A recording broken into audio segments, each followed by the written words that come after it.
Okay, so I think we're going to go ahead and get started. So a brief introduction of all of us. My name is China Dixon, and I was originally the Revitalization Fellow for the Collaborative, and I'm now the Facilitator, which is really wonderful. And the Rio Fernando Collaborative itself is a collaborative that was formed in 2017, and it's made up of Amigos Bravos, the Taos Land Trust, the Taos Valley Acequia Association, the U.S. Forest Service, the Town of Taos, the Taos County, as well as the Nature Conservancy and Trout Unlimited. And we've all been working together to really both protect and restore the Rio Fernando and the Rio Fernando Watershed.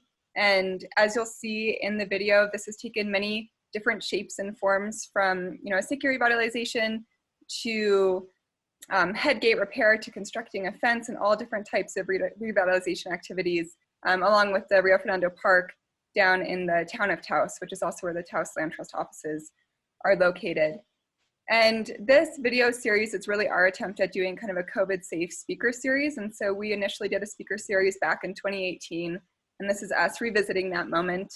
And we decided that most importantly, we wanted to let folks know kind of where the watershed is, even where the Rio Fernando is, and to detail both really the scene and the experience of the upper watershed, and then again with the middle and the lower, because each part of the watershed really has their own or its own kind of unique struggles and characteristics. So with that, I will let the panel go ahead and introduce themselves. We have Rachel Kahn joining us, as well as Gabe Romero, Jim O'Donnell, and Shannon.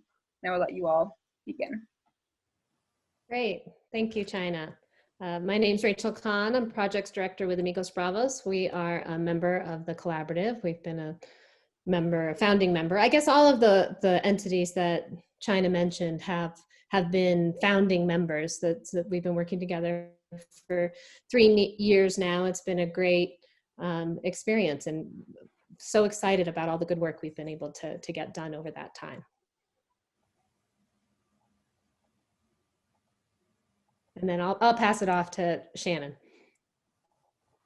Thanks. I'm Shannon Rommeling. I also work for Amigos Bravos. My title is Projects and Foundations Coordinator, so I work on grants as well as projects, and I've been working on the Rio Fernando as one of my projects for about the whole time I've been with Amigos Bravos, about 7 years, and it's really exciting to see the work the Collaborative's doing. I'm happy to be a part of it. Thanks, and I'll pass it along to Jim.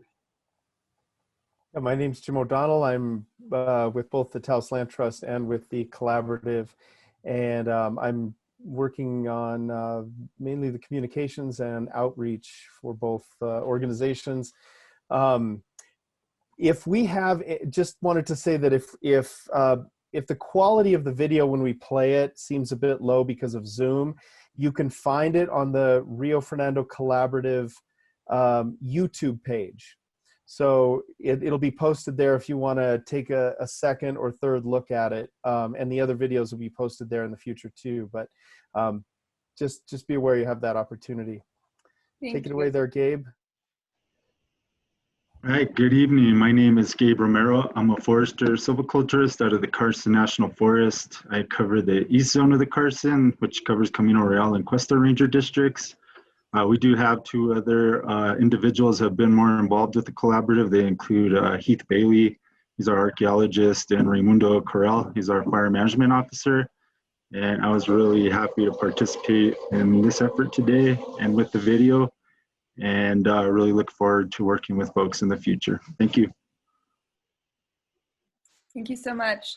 Yeah, and I'll go ahead at the end of this meeting. I will drop both the website as well as the YouTube link in the chat, just that everyone has that.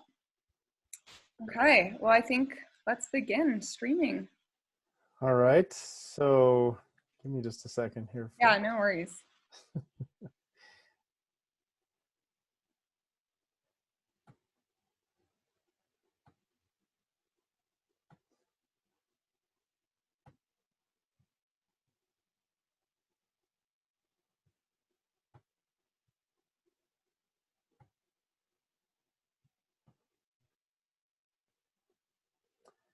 And of course I froze up.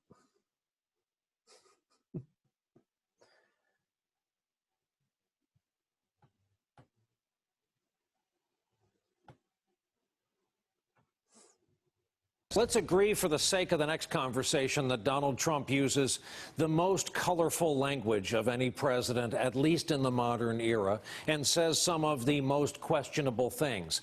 And that is where our next guest comes in. John McWhorter is a linguist. He has a PhD in the field. Reclaim host. Okay, got it.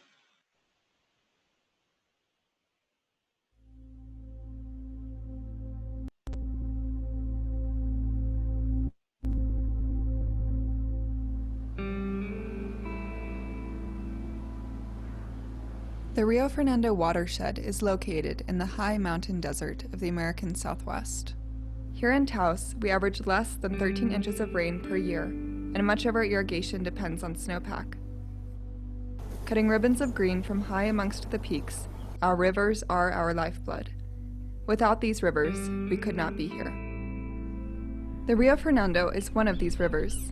Flowing from the high mountain meadows known as La Jara, the Rio Fernando tumbles through grassy fields and small, narrow canyons, through the town of Taos to the Rio Pueblo, a tributary of the Rio Grande, one of the most important rivers in the nation. Unfortunately, the Rio Fernando faces a host of problems, from overgrazing to drought, fire-prone forests, road construction, and pollution. Recently, however, it has also begun to experience human-born solutions. Amigos Bravos, along with the Rio Fernando Collaborative, has worked to bring restoration dollars into this watershed. We have built these structures you see behind me. These are one-rock dams that have raised the channel. When the spring floods come, when this is peak runoff, the water will be flowing all around these structures. But this low point here where the structure is will capture that sediment and help spread that water and help raise up the channel so that it's healthier and more connected going into the future. In the La Jara headwaters, historic overgrazing, timber harvesting, and road building caused the river to channelize, fill with sediment, and change the ecosystem it flowed through. A healthy upper watershed is vital for the health of the river as a whole and helps to create a clean, flowing, and biodiverse river. A wetland area serves as a sponge to slow the water down, to reduce pollution and sedimentation, and to allow the water to flow for longer throughout the seasons. In 2019, collaborative members began to repair some of the historic damage. Downstream of La Jara, where the Rio Fernando enters a broad sloping pasture land, the impacts of overgrazing from wildlife and livestock resulted in severe erosion that dropped the water table and reduced what was once a vibrant wetland ecosystem into a dry grassland. Throughout 2019, collaborative members worked with the Forest Service and the local rancher to install a mile-long permanent metal fence to keep the cows out of the river bottom. The result will be a regrowth of riparian vegetation and improvement in habitat for river-dependent birds and other wildlife. The collaborative hopes to continue ecosystem restoration efforts in this area in the coming years. Hi, my name is Gabriel Romero, and I'm a forester on the Carson National Forest. And so basically in the upper watersheds is really where it all starts. More spacing in our trees allows for more water to penetrate into the ground surface. And of course, having a healthy understory with grasses and forbs helps retain a lot of that moisture that does hit the surface floor. The effort is to attempt to do management where it's possible, whether it's just solely with prescribed fire or using a combination of thinning and prescribed fire treatments to restore the area back to a more historical condition, while also building resilience and improving and maintaining that resilience across the landscape. I know that water is, of course, is life, and that really drives a lot of what we do here in our watersheds and in the Forest Service and across the bigger picture, not only for ecological function, but also for us humans in general. So maintaining and protecting these watersheds is critical. The quantity and quality of water that's being produced from them and available to downstream users. Historically, dozens of beavers lived up and down the Rio Fernando, creating rich wetland habitat. Healthy wetlands are a great habitat for all sorts of wildlife. Like healthy headwater meadows, beaver-created wetlands act as filters and sponges, helping to keep the river flowing with cleaner water throughout the year. Beavers were essentially killed off back in the 19th century, forever altering the health of the watershed. Mistrust of beavers continues to this day. The Rio Fernando Collaborative is working to educate landowners in the watershed about the benefits of beavers to both the ecosystem and to people. Some landowners are ahead of the game. Below the pasture fence at Valle Escondido, private landowners have welcomed beaver back to the landscape. The stair-stacked ponds created by the beavers over the past few years have recreated the rich, diverse ecosystem that existed here before the 19th century. The water that flows from the ponds is cleaner, cooler, and slower than it would be without the beavers, helping to ensure a more steady flow of water for users downstream. We've got a long way to go, but our diverse collaboration has gone far in just 4 years. In the next segment, we will discuss barriers to health that the river faces and some new solutions to address them. Together, we bring the Rio Fernando to life.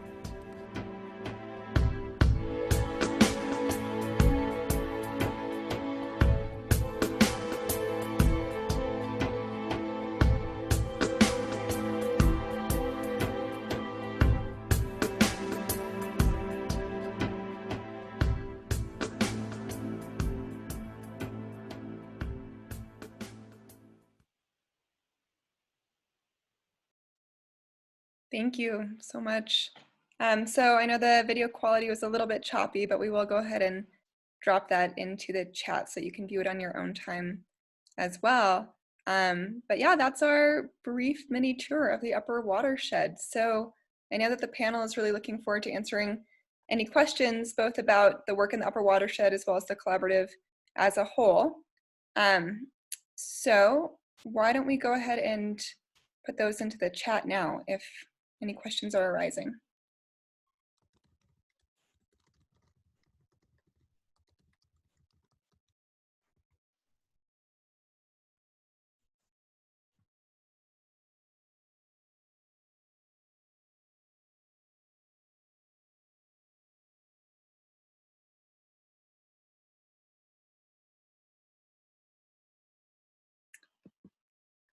Great, so I see one question. What is the success in keeping cattle out of the water? So Rachel, I might direct that to you first. So with the dry season, we've had some weather challenges with getting the riparian protection fence in place, but it is completed. We are working on a couple of places that needed some extra attention with the welds, so we're working to get some sections re-welded. So I think that the past couple years has been a challenge as we got the new riparian fence in place. So just for those of you who don't know, they're Amigos Bravos with support from the Collaborative and support from the Rio Grande Water Fund, and working in collaboration with the grazing permittee and of course the U.S. Forest Service. We put in a mile-long riparian protection fence. It's not an exclosure because the riparian area is still a pasture for 10 days every grazing season. But historically, for past number of years, that historic fence that was in place was down in many places. And so the cows were able to get into the riparian area for a longer amount of time than was planned for in the grazing permit. And so we were able to work with all the different stakeholders and put in a welded metal top rail fence that hopefully will not need much maintenance and will be successful in years to come at keeping the cows in the pasture that they're supposed to be in at any given moment. So I guess that's kind of a long-winded answer to say that we're getting there, and we hope that next year will be the first year that we have all the sections of fence in place, and we're better able to protect and see the riparian area come back with the proper amount of grazing impact. Great, thank you for that. And I just put this on our Facebook page for anyone who's joining in there. Feel free to ask questions in the chat on Facebook as well, and we'll try our best to get to those. So our next question that we have received is, what is the irrigation demand on the Rio Fernando? Is agriculture a large source of demand in the watershed? And I can go ahead and answer a bit of this. I would say, yes, there is, a fairly large demand. The Rio Fernando is a river that does feed many, many acequias. And I know that Judy Torres is on the call with us. She's not officially a panelist, so I don't want to put her on the spot. But Judy, if you do feel like popping in to answer the more specific inquiries towards that, that would be great. Otherwise, any of our panelists can go ahead and answer that as well. And Jim, perhaps you want to speak about the Viejo Romo acequia that has recently been revitalized, that is also fed from the Rio Fernando. Okay, yeah, I'll let Judy, why don't you jump in first if you'd like.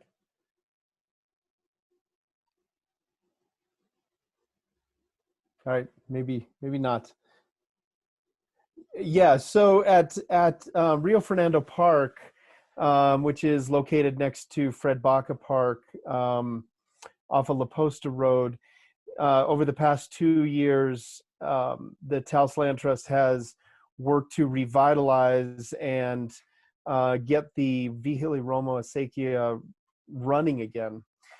So working with the other members of the acequia and the town of Taos, we've been able to get water back in that acequia for a certain amount of time. That's obviously this year was much shorter than last year. The amount of water last year was much better, as we all know, and much less this year, unfortunately. But yeah, it is up and running again, and it's at Rio Fernando Park. It's being used both for agriculture and for ecological restoration. And I'll also jump in, and I think this will also be a topic for the next part of the watershed tour, the next section, both sections that are coming up. So the idea, I think, as China mentioned, is that this is going to be a 3-part series, and this is the first that addresses the upper part of the watershed. And but I did want to jump in and just say that there's the Vihili Romo ditch, but there's also the main diversion structure, which the collaborative was able to raise money to fix that structure, to work on that diversion structure and make it fully functioning. And I guess the answer to the question is yes, there is a lot of agriculture that is dependent on clean water in the Rio Fernando, and this has been a really exciting collaborative and opportunity to work with and kind of to meld the goals and approach to watershed revitalization by bringing in both water quality concerns and restoration projects, headwater wetland restoration, as well as wetland restoration down in the valley, with agricultural revitalization efforts and infrastructure, supporting agricultural infrastructure in the Rio Fernando, and also bringing in access issues and public education and recreation. So bringing all of those components for a healthy community-based relationship with the watershed that runs through the heart of our town. Yeah, thank you for that. I see a question here on Facebook. So it says, to what extent are septic systems contributing to pollution of the Rio Fernando? And that's actually going to be a primary topic for our second video. I think we can go ahead and answer it briefly now, and I'll turn that to you, Shannon. But that's definitely kind of our primary focus for the next one as well. Yeah, thanks. Thanks, China. So it's a great question. In general, there is evidence that septic tanks contribute to contamination on the Rio Fernando, specifically in the lower watershed. And as Rachel said, we're focusing on the upper watershed this time. So I'll kind of stick to that with this answer. In the upper watershed, we did a small, short study last year that looked at the sources of E. coli. And in the upper watershed, we did find a couple times that there was human input at high levels. And we thought that that was likely due to camping up Forest Road 5. If people are familiar with the upper watershed, they might be familiar with that road at the turn on Palo Flechado Pass. That area is getting a lot of use. And so it is likely that that was direct input from camping. And so we did learn that that's happening in the upper watershed, which was really, really good to learn. And then the other things we learned was that dog input was a problem from dog fecal waste. And then also bird fecal waste was a problem up there. And of course, cows, when they were in the watershed, that is a grazing pasture. The whole Forest Road 5 section is used for about 30 days a year by cattle. So that was expected. But we did learn some interesting things about human input and dogs and birds that were very informative to what the collaborative can do. And we can use that information to, to address those specific issues in the different parts of the watershed.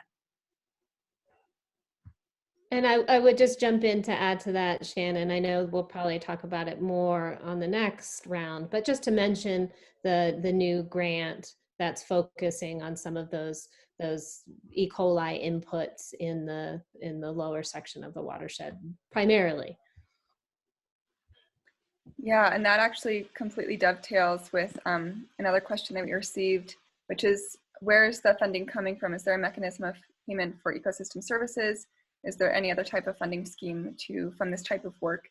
So the collaborative itself has generously been funded by the Lohr Foundation, and we've also received three EPA grants, and both of those have been environmental justice oriented grants. One has been from the larger environmental justice program, and one has been a smaller grant that we have just received and are going to be working on now. But then in addition to that, a lot of the collaborative members, that's the beauty of this collaborative and kind of the strength in it, is that collaborative members go ahead and apply for their own organizational funding to kind of begin on this work. And then as a collaborative, we will have different MOUs with each other to really partner and strengthen each grant. That would be my answer, but anyone else of the panel, feel free to jump in again. I'd just like to jump in with the funding source for some of the restoration work that we saw at the beginning of the video that I was pointing out, those rock structures, the one rock dams that have been put in the upper watershed along Forest Road 5 to raise the water table and to address some of the impairments with the incised channel in that section. And that funding came from the Rio Grande Water Fund. We also received, from the Rio Grande Water Fund, funding to do both a wetland assessment of the whole upper portion of the watershed, basically from Apache Canyon upstream. And then there was funding that went into building the fence that I mentioned, and that was from the Rio Grande Water Fund as well. So, and those were all Amigos Bravos grants that some of them had been in the works prior to the collaborative getting together, but it really strengthened both the work that we did under some of those initial grants we had already had in the works, and then also helped us move forward with getting additional funding from the Rio Grande Water Fund for that work. So the collaborative has been a great asset to helping move forward restoration work in the upper watershed. Gabe, can you speak a little bit to the work that the Forest Service has done in the upper watershed as far as forest restoration? Sure. So basically, in the upper watershed, we have the La Jara project area. So that really borders a lot of the well and urban interface area out in the Taos Pines area off of Highway 64 on the north side of the highway. And basically, we had thinning treatments out there that are geared more towards, reducing the tree spacing, as we talked about in the video, reducing tree densities that contribute to the possibility of contributing to a crown fire and high severity fire. And really, because we're in that upper part of the watershed where we just have different forest types that could be conducive to that.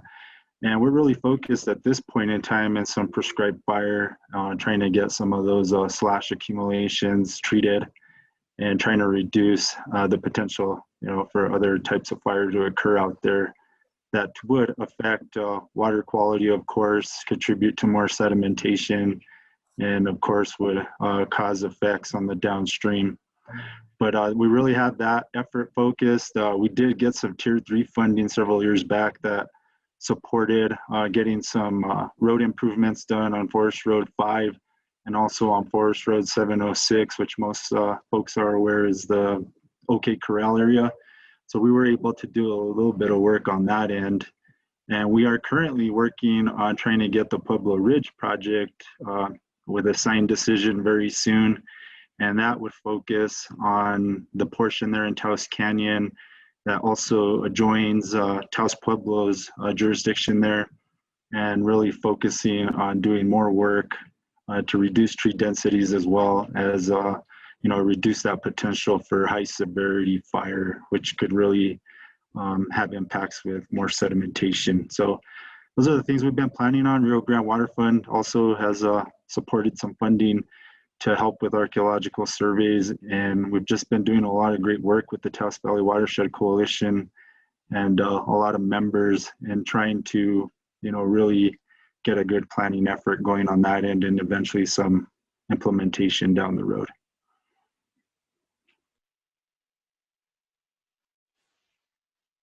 Thank you for that. Yeah, it's really, I've learned so much, especially from the Forest Service side of things, about forest thinning and treatment. And so before we kind of just dive into panel dialogue, I want to ask if there are any more audience questions. Buck Johnston on Facebook, thank you for using the water to irrigate and for growing all of those crops and hay.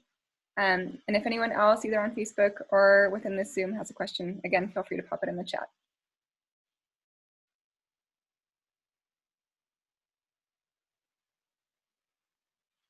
Okay, well, if any questions come up, still pop them in. But why don't we turn it into a panel dialogue right now? So Jim, thanks for getting us started. And one of the questions that I have is kind of how can we learn more about the benefits of beaver and spread that awareness and education, and really also within this ecosystem and starting to reintroduce and re-support the beaver. Are there any actions specifically that individual landowners can take that we should be paying attention to if we live within a beaver-filled watershed? Earlier this month, Wild Earth Guardians hosted the New Mexico Beaver Summit, and it was over the course of 4 afternoons, over 2 weeks, and it was quite good. What really surprised me is how well it was attended. There were just a wide range of people from all over the state, and all sorts of agencies and organizations and private landowners who are interested in this. New Mexico doesn't necessarily have let me see, how do we put this? New Mexico hasn't been more forward thinking as far as where beavers can benefit the ecosystem at a statewide level until very recently. I think this is the attitude is just starting to shift, and there's some folks at Game and Fish and other organizations who are starting to see the benefits of beavers, and also how beavers can be managed to both get the benefit of the animal and how they alter the landscape without destroying infrastructure or crops or other items. So these kind of different tools are being just starting to be utilized around the state, and there seems to be a shift in attitude starting to take place.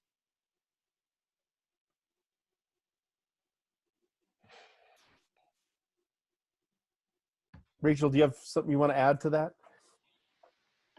Yeah, and I think that was beavers and their role on the landscape and in the watershed was one of the topics of our speaker series a year and a half, I'm losing track of time, but a year and a half ago. And I'm actually not sure, Jim, do we have any of that material available, or was that one that we didn't get recorded? Or That one we actually, oh, sorry, no, you go first. I was gonna say that one we actually do. It's one of the only ones. Right. And then we also recorded a podcast about the benefit of beavers probably about a year ago. So that's available at the Taos Land Trust SoundCloud account if you would like to hear that interview. And then on the Rio Fernando Collaborative webpage, I've been posting both the videos from the New Mexico Beaver Summit, as well as videos that I've come across that talk about the benefits of beavers for watersheds. So, you know, one of the things I think that's most interesting is just the idea that the beavers, by holding back water, deprive downstream users. And what we see is that in fact the opposite occurs. There's because beavers hold the water, saturate the ground with the water, it releases slower, the water's cleaner, there's less erosion, and you end up having water for longer during the year because it's not just running off the hill and running down the creek or the water system. It's slowed down so that the benefits of holding back that water or delaying the water, I guess, by a bit is can be felt longer through the season. So even for agriculturalists, farmers, and irrigators, the beavers offer quite a bit of benefit. This is Harold. Can I make a comment on my experience with the beavers? I think we have city beavers because they're down in the irrigated lands.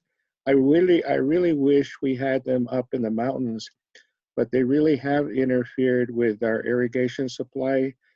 We have 15 beaver dams in the one irrigation system that we have in the Dukes, and we could empty Murphy Lake Dam just to fill up all the beaver dams, and we wouldn't irrigate a single acre of land. So it's, I think one important thing that we have been looking at is controlling the size of the beaver dam.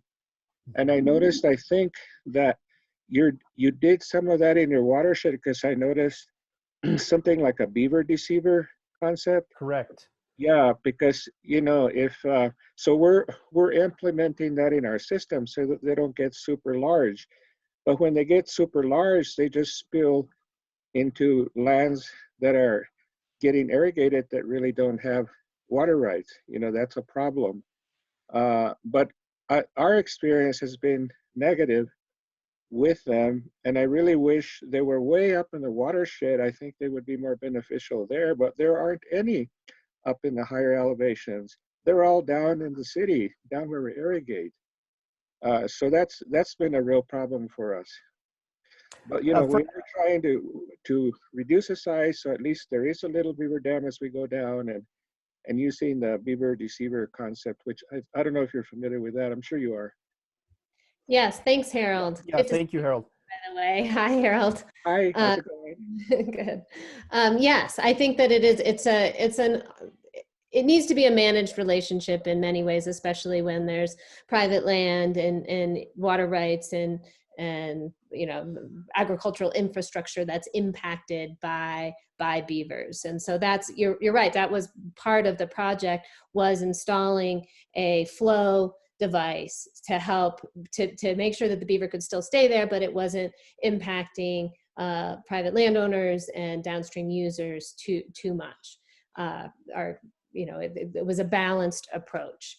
And I think one of the things that is a problem with not having beavers in the headwaters, and certainly in the top of the headwaters of the Rio Fernando, is working on both wildlife and grazing management so that there are food sources in the upper watershed. That's part of the work that we're doing in the upper watershed, is to bring back the riparian areas and the wetland areas so that we could support a population of beavers up high. But right now, in many of our watersheds in New Mexico, including the Rio Fernando watershed, once you get above Valle Escondido, there's not much of a food source because of wildlife browsing and cattle grazing that has impacted the willows and riparian food source for beavers. And so it's trying to balance the land management and health of the upper watershed so that beavers would be, we could welcome beavers back into the landscape in the upper watershed and help provide some of those benefits that Jim was mentioning in terms of slowing down the water, re-wetting the bank so that it slowly drains back over the growing season instead of getting the huge rush of flood in the beginning of the season. Thank you. Yeah, we do need a balanced approach. I think that's a good approach. Thank you. Thanks, Harold. Yeah, thank you so much. Any other, and actually I do realize before we move back into panel that I did miss a question from James Ree. How much pollution is introduced in Valle Escondido? I know we touched upon that a little bit with the E. coli answer, but Shannon, I can also go ahead and turn that over to you just to make sure you respond to that specifically. Oh yeah, thank you. Just briefly, we did have learned some about fecal pollution around the Valle Escondido area through our sampling, and we'll talk about the middle segment, which sort of starts there in the our next series. But we did sample that location for over 10 years through Amigos Bravos' normal summer sampling. We would go sample that just below the RV park at the bottom of the Valle Escondido that you can see right from the from US 64 and where the beavers are in the video now.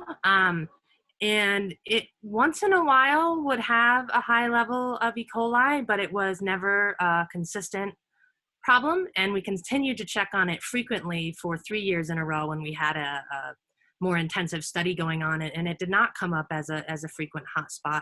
And then we also sampled up into Valle Escondido and sampled several locations on the stream coming down, and we never found anything alarming in any way. The water was clean and from bacteria, from E. coli bacteria specifically, and from total coliform. That's what we could learn. And so, yeah, the evidence hasn't shown that there are concerning levels of any sort of human pollution coming out of Valle Escondido. And luckily we've been sort of monitoring that area for a long time now. So thanks for the question. Yeah, thank you for that answer. So giving the panelists a few more minutes of dialogue, and then we will go ahead and wrap it up since we're coming upon our time. Are there any final questions that you all might have for each other that you want to share, or any other things that you want to share with the audience? And again, audience, if you have questions, definitely pop them in. And yeah, one question that I have for you, Gabe, actually, is just kind of looking at future Forest Service plans for the watershed in terms of how that will be implemented by the U.S. Forest Service, and any insights that you have to that. Sure. So we are continuing to work with our partners in Collaborative. So this being one of them. We also have, like I mentioned, the Taos Valley Watershed Coalition. So I did mention the Pueblo Ridge project, which is coming up soon, and that is going to be a perfect opportunity for us to engage with everyone out on the ground, all those that we've been working with, to really start determining where our priority needs might be in the watershed that we need to focus on specifically, for fuels reduction, one the big things that we need to focus on, but also, trying to get better improved forests that contribute to a better water quality. And we're really going to work with folks on the ground on that in terms of trying to work with prescription development, et cetera. So it's really important to keep this dialogue going. Just to contribute to a little bit about the conversation on beavers, it is correct. We don't have a lot of those food sources in a lot of our riparian zones across the forest. You know, we've had the exclusion of fire. We just typically haven't done a whole lot of treatment in those types of areas. And we really need to encourage the growth of those species, you know, by doing a little bit of work in there. So, you know, it's not easy. It's not an easy way to go about doing that work, but it's badly needed. And that's where we really look forward to working with our partners and really figuring that out. So, you know, there's a lot of talk about shared stewardship and other opportunities to do the work. That's really the way of moving forward and really pursuing the funding to get the work done. So we're really looking forward to working with folks on that. Thank you. We're excited. Rachel, yeah. Could you, I'm just curious if you could just expand on a little bit on future work in La Jara. Yes. So I didn't mention that the upper part of the watershed has been identified as a wetland jewel in work that Amigos Bravos has done in identifying high priority wetland systems across the forest, both in the Carson and the Santa Fe. And if you go to our website, you can link to our wetland jewels story maps. And so the La Jara, which is basically from Apache Canyon up, upstream, has been identified as a wetland jewel. We have been working in partnership with the collaborative and with the grazing permittee and the Forest Service. Forest Service has been a great partner. I forgot to mention actually that when we worked on the top rail fence, the Forest Service obviously was very involved, but also provided the funding and the staff to purchase the materials themselves, the pipe that went into building that fence. So I wanted to acknowledge that. So the plans for we're looking at, we've engaged, sorry, I've got a lot going on here. We have a wetland consultant, a restoration consultant, who has identified another project that we are looking at, that we're having stakeholder discussions that would involve a channel reroute. It would be a plug of a very incised portion of the watershed, which is right across from the corral and Forest Road 706, and so it's on the stream side of the road there, and a very incised channel. And so we have some initial engineering plans that would create a plug in that incised channel and create an alternate channel that would go around that incised bit, with the hope that the currently incised channel would be built up and better connected to the floodplain in the future. So that is something that we're looking at and talking to stakeholders and getting feedback, and also trying to identify funding to move forward with any future restoration work. Thank you. Yeah, thank you so much. All right, well, I think we're gonna go ahead and wrap up. So right now I'm putting into the chat, that's just the website for the collaborative, and you can learn more about our work there. And then I'll share it again, the website for the video, and that is here. So you can go ahead and kind of view that on your own time, or if you missed it and joined later and you want to rewatch it, it's there for you. And we will be having 2 more events, so stay tuned and kind of just listen to whichever channels you receive this information from. We'll go ahead and post it on our website, and then all of our collaborative members will as well. And if you need to contact any of us, I believe that all of our contact information is on the website. I was just checking to see that. But if not, you can again go to our individual organizational websites and find our email addresses there. And we look forward to seeing you soon. Thank you so much, panelists, for taking time out of your Thursday evening to be here and chat about the great work that you're doing. And if folks want to unmute themselves and chat or say thank you, or ask anything, also feel free to do that. But I'll go ahead and kind of end our formal session right now. So thank you so much for being here, everyone. Thanks, everybody. Thank you. Thank you.